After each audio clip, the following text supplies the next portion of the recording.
Olá pessoal, sejam bem-vindos a mais uma aula da disciplina de estrutura de dados. Nesse módulo que nós iniciamos hoje, nós vamos começar com um conteúdo diferente. No módulo anterior, nós trabalhamos com structs e também com arquivos, com manipulação de arquivos usando a linguagem C++. Encerramos esse conteúdo e nós vamos iniciar uma série de aulas hoje e vamos falar sobre ponteiros. Como funciona a memória, o que é um ponteiro, como que alocamos espaço em memória, realocamos, tudo isso utilizando os comandos que a linguagem C++ oferece para a gente. Para essa aula de hoje, nós vamos iniciar entendendo como que funciona a memória principal do computador e o conceito básico de ponteiros e como que a gente declara e manipula esses ponteiros. A gente pode entender que a memória principal do nosso computador, quando eu digo memória principal, eu estou me referindo à memória RAM. Então, a gente pode entender ela como uma memória principal do computador que é dividida em casas. Aqui no slide, eu tenho uma ilustração de um segmento da memória que está dividida em 11 casas. Essas casas vai de 0 até 10. Cada uma dessas casas, ela possui um endereço de memória que identifica qual que é a sequência dela dentro da arquitetura da memória. O padrão é que essas casas elas são divididas byte a byte. Então, nesse caso aqui, eu tenho uma memória com 11 endereços de memória e cada endereço desse eu consigo guardar um byte, ou seja, 8 bits de dado dentro de cada uma dessas casas. Aqui é simplesmente uma parte da nossa memória, é um segmento, mas essas memórias elas podem possuir tamanhos diversificados. Hoje em dia, o que é mais comum encontrarmos nos computadores são memórias com capacidade na casa dos gigabytes. Mas alguns servidores a gente consegue encontrar também aí no mercado servidores que possuem memória na casa dos terabytes. Não é tão comum, não são máquinas tão baratas, mas existe. Para o nosso caso, não interessa para a gente qual que é a nossa capacidade da memória, porque quem gerencia isso não é o programa que está sendo executado, não é o programa ou software que nós criamos. Quem gerencia isso é o sistema operacional. Então, por que nós estamos estudando esse conteúdo? A partir desse conteúdo, nós vamos aprender a manipular a memória principal do computador de forma direta. E dessa forma nós podemos otimizar o espaço disponível para a gente e alocar somente a quantidade de recursos, a quantidade de memória necessária para que o nosso programa, para que o nosso software execute as suas funções. Cada tipo de dado que a gente declara, que a gente manipula dentro de um programa, ele ocupa um espaço diferente, um tamanho diferente na memória. Então, nós aprendemos lá no início dos nossos estudos dentro do curso que toda variável que a gente vai usar dentro de um programa, a gente precisa declarar o tipo. Algumas linguagens não necessitam de declarar o tipo do dado. A linguagem C++ ela permite e exige também. No caso de outras linguagens como Python, PHP, essa tipagem ela é dinâmica. Dependendo do valor que está sendo guardado na variável, o próprio compilador ou interpretador da linguagem vai entender que tipo de dado que é e vai alocar esse espaço.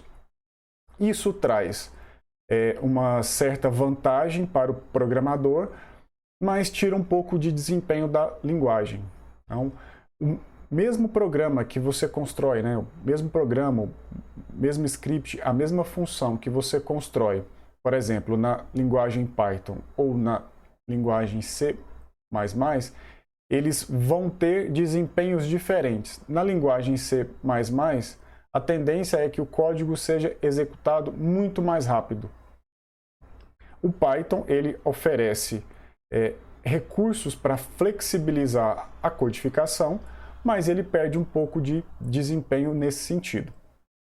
Então, na linguagem C++, como a gente precisa definir o tipo de dado, nós precisamos declarar esse dado, uma vez declarado como int, como float, char, double, ele não é mais alterado enquanto o programa estiver executando.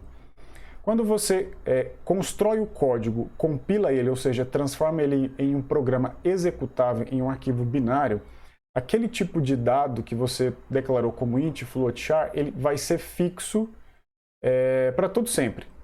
A não ser que eu abra o código do programa e codifique de uma forma diferente para aquele tipo de dado que eu declarei, por exemplo, como int, ele não seja mais um int, seja um float.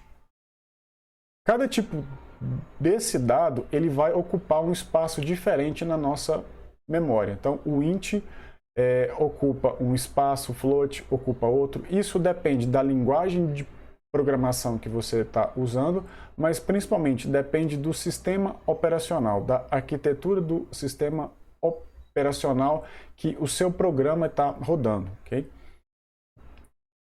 Por isso que a gente vai aprender como funciona essa memória e como manipular ponteiros, porque assim a gente consegue manipular de forma direta a memória e assim economizar espaço e trazer mais eficiência para o nosso código. Como eu disse, a alocação de memória ela é realizada byte a byte. Então, não interessa se eu estou querendo guardar 3 bits de dados na minha memória. Ela vai ocupar um byte inteiro, ou seja, 8 bits. Esses outros 5 bits que ficariam disponíveis para outro programa, eles são bloqueados, eles não são usados. Então, como a alocação é feita de byte a byte, mesmo que eu precise guardar 3 bits dentro da minha memória, os outros 5 bits eles ficarão bloqueados, eles ficarão em uso. Por isso que é importante que a gente saiba que tipo de dado que a gente está usando para poder guardar as nossas variáveis, né? Quais são os tipos de dados, os tipos de variáveis e se realmente aquele tipo que a gente escolheu é o tipo mais indicado, porque se eu quero guardar um número pequeno, um int, por exemplo, número de 0 a 255, não faz nenhum sentido eu declarar esse número como um float, porque ele vai reservar um espaço maior na memória do computador e enquanto esse espaço não for desalocado, enquanto a memória não for liberada, esse espaço ele vai ficar bloqueado para outros programas utilizarem. Muito bem. Até então, nós trabalhamos com variáveis. Então, a gente guardava os nossos dados dentro de variáveis. E repetindo, essas variáveis tinham os tipos inteiro, float, double, char, struct e outros. Agora, nós vamos aprender um tipo diferente de variável, que são os ponteiros. Os ponteiros, eles também são alocados em memória, mas é um tipo especial de variável porque os ponteiros não guardam dados, eles guardam endereços de memória, eles guardam endereços de variáveis ou endereços de outros ponteiros. Então, um ponteiro ele pode apontar para um segmento de memória que está alocado para uma variável ou também alocado para outro ponteiro. O que a gente precisa entender e não é negociável é que o tipo do ponteiro ele tem que ser o mesmo tipo para ele tem que ser o mesmo tipo de dado que ele está apontando. Então, se eu estou apontando para um dado do tipo inteiro, o meu ponteiro também tem que ser do tipo inteiro. Se o meu ponteiro está apontando para um ponteiro que aponta para um dado inteiro, esse ponteiro também precisa ser inteiro.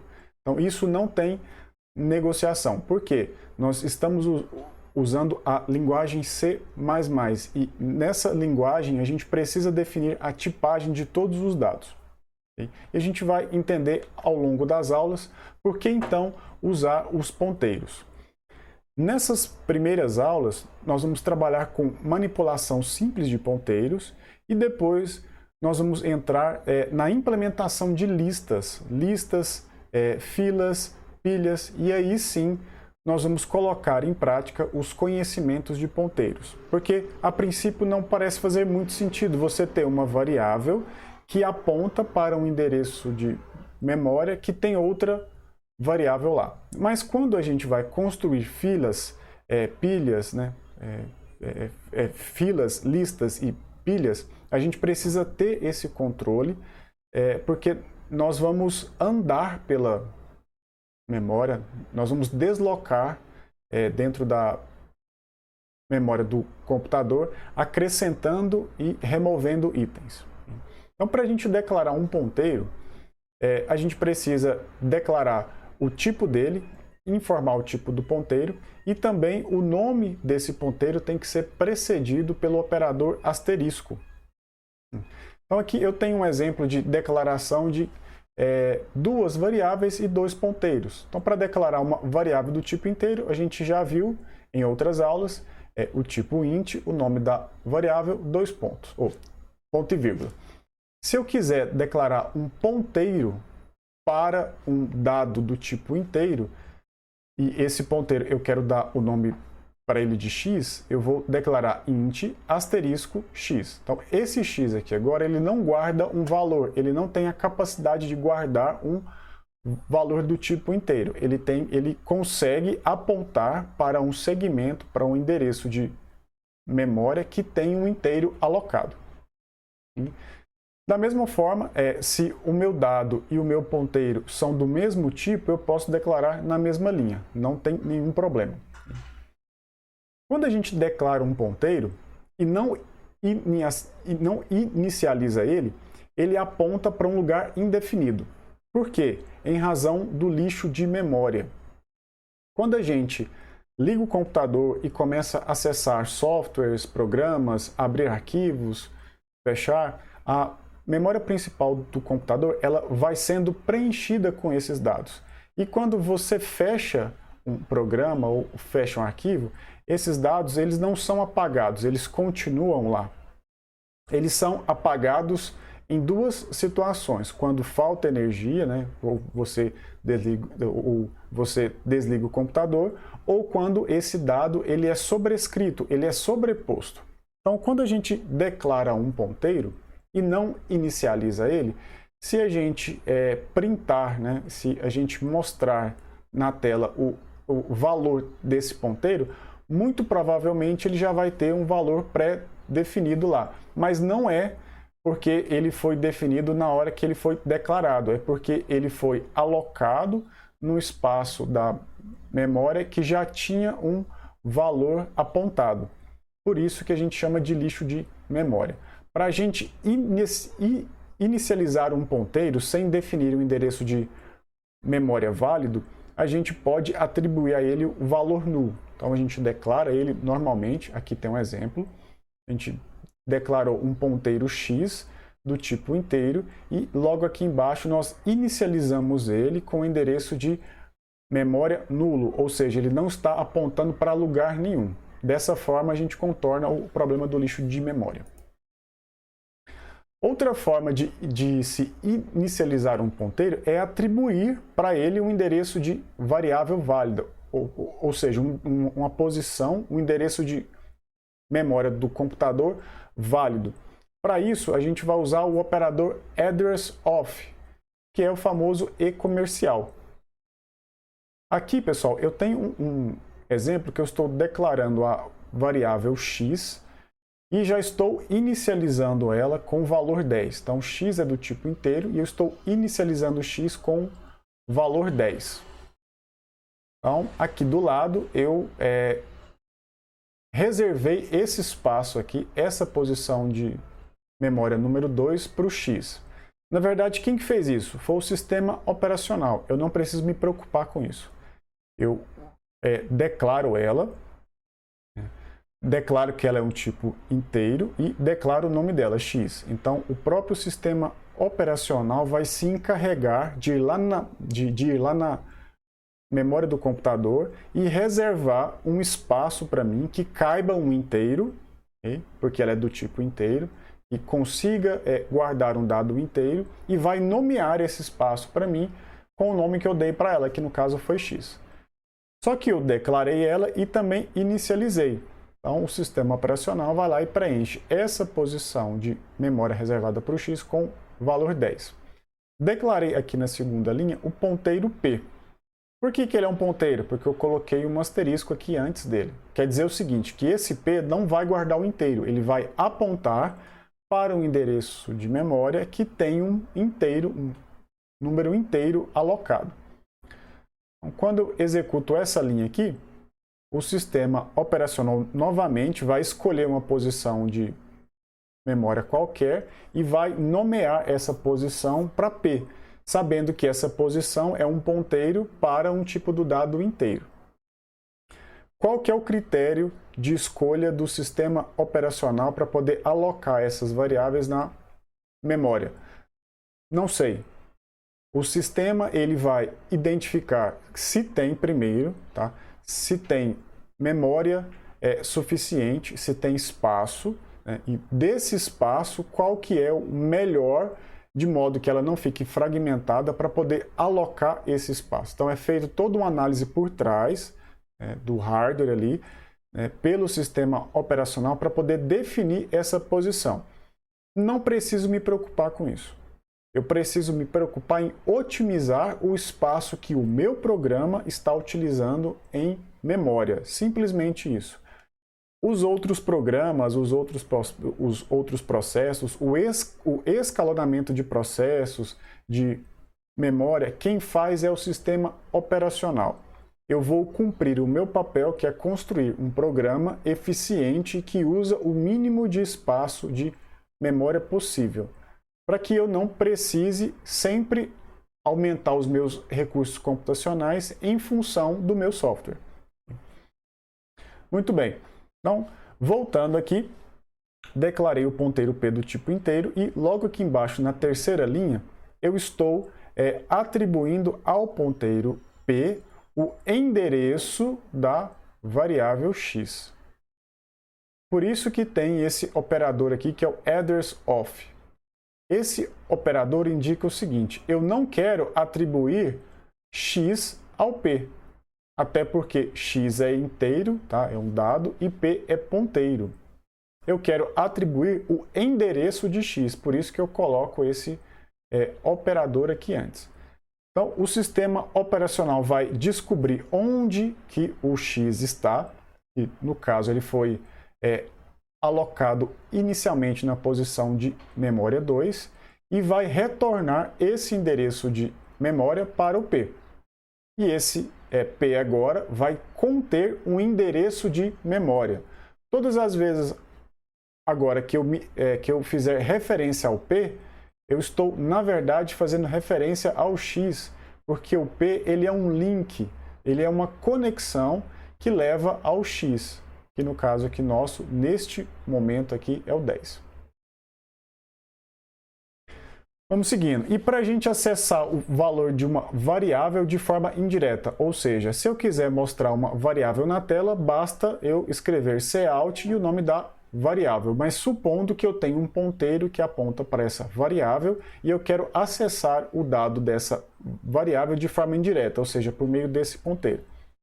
Vamos aqui ao exemplo. Declarei x, então ele jogou aqui na posição de memória 2 e inicializei ele com o valor 10.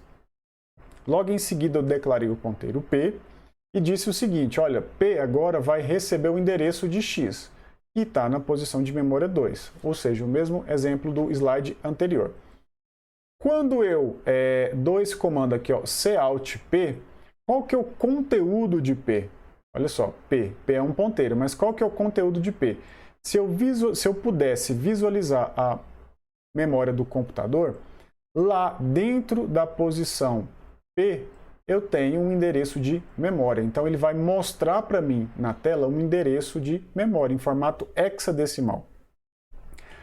Só que o P ele é um ponteiro que já foi inicializado e está apontando para uma variável que já foi alocada em memória. Se eu quiser, no lugar de P, mostrar o conteúdo dessa variável a qual o P aponta, é só eu colocar um asterisco antes do P. Nesse caso aqui, o cout asterisco P não vai mostrar o valor de P, que é a posição de memória 2, mas sim o conteúdo para onde P está apontando, que é o 10. Então essa é a forma de acessar o valor de uma variável de forma indireta. O operador asterisco, pessoal, que a gente usa para declarar ponteiros, eu também posso utilizar ele para alterar o conteúdo da posição de memória apontada. Vamos aqui ao exemplo. Declarei x e inicializei com valor 10. Declarei o ponteiro P e falei que P recebe o endereço de x. Muito bem. Se eu printar aqui o conteúdo de x da variável x, ele vai mostrar 10 para mim na tela. Quando eu estou me referindo ao conteúdo da posição de memória que um ponteiro aponta e coloco o asterisco, quer dizer o seguinte, eu não estou alterando o valor de P. Essa linha aqui, ela alterou o valor de P. Quando o P foi declarado, ele foi declarado e alocado em memória em uma posição qualquer. Aqui embaixo eu alterei esse valor dele para uma posição, para um endereço de memória válido que guarda um inteiro. Aqui embaixo, quando eu faço referência asterisco P, eu não estou alterando o valor de P, eu estou alterando o conteúdo da variável ao qual o P aponta, que no caso é o x. Então, aqui eu estou modificando o valor de forma direta. No slide anterior, eu estou mostrando o valor da variável de forma indireta. Aqui nesse slide, eu estou modificando de forma indireta. Então, asterisco P igual a 12, ele vai substituir o 10 por 12, lá em x. Se eu mostrar o conteúdo para onde o P aponta, ele vai mostrar o número 12. E se eu mostrar o conteúdo da variável x, ele também vai mostrar o número 12. Bom, pessoal, aqui a gente encerra a aula. Espero que tenha ficado claro para vocês o que são os ponteiros e como manipular de uma forma bem simples esses ponteiros. Nas próximas aulas, a gente vai ver como fazer operações com esses ponteiros e também conhecer os ponteiros genéricos. Até lá! Saiba mais sobre o Instituto Federal Goiano. Acesse ifgoiano.edu.br e nos procure também nas redes sociais. Instituto Federal Goiano. A educação te transforma, você transforma o mundo.